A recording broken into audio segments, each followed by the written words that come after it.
Sillamäe lasteaias päikseke, korraldati vahva kasutatud mänguasjade ja muude toredate asjade laat. Kõik asjad pidid olema puhtad ja heas korras. Lapsevanemad tõid palju ilusaid riideid ja põnevaid mänguasju.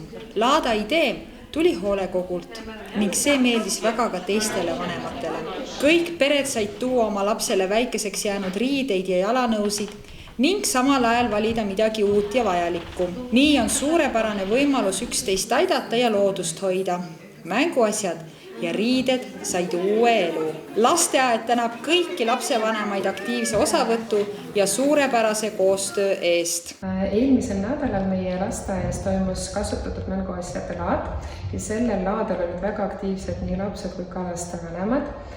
Toodi kokku väga palju erinevaid mänguasju ja riideesemeid ja väikest lapsed ja suured lapsed said endale valida meelepäraseid mänguasju. Eesmärgiks oli leida kasutatud mänguasjadele uus kodu ja uued omanikud ja lapsed olid väga õnnelikud soetada endale mõned uued mänguasjad. Samas need mänguasjad, mis olid jäänud peale laada, need ei jäänud kuhugile vedelema. Need leidsid endale uue kodu lastehoolekandeasutuses Lootus, kus nad tõid väga palju rõõmu lastele. Nii laadelt saadud raha lasteaed kasutab kindlasti selleks, et soetada õue mänguväljakutele uued väljakute esemed.